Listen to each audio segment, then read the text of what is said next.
بعد موت ابن القاضي يعني اللي كانوا معاه عاودوا ولاو الجبال جرجرة.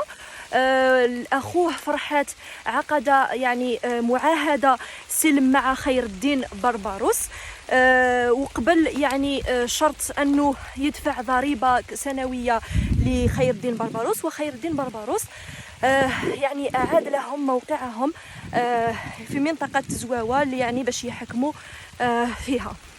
والتاريخ يذكر أنه كان بين إمارة كوكو ومدينة الجزائر علاقة مضطربة تارة وعلاقة سلم وتعاون تارة أخرى، خاصة عندما كانت علاقة مصاهرة ما بين حكام الجزائر وأث القاضي، من بينهم صالح رايس، حسن ابن خير الدين، علي بتشين. هذا علي بتشين الذي تزوج إحدى بنات أمراء كوكو واللي كانت تدعى بلال لهم. علي بتشين اسمه الحقيقي ألدو بتشينيني، وهو من أصول إيطالية. بعدما أتوا به كعبيد وأسلم وأصبح قائدا للبحرية الجزائرية.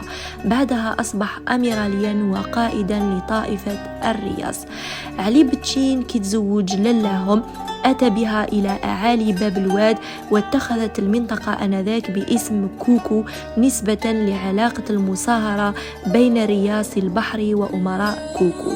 اليوم نلقاو أنه مازال موجود مسجد علي بتشين هنا في ساحة شهداء الجزائر العاصمة.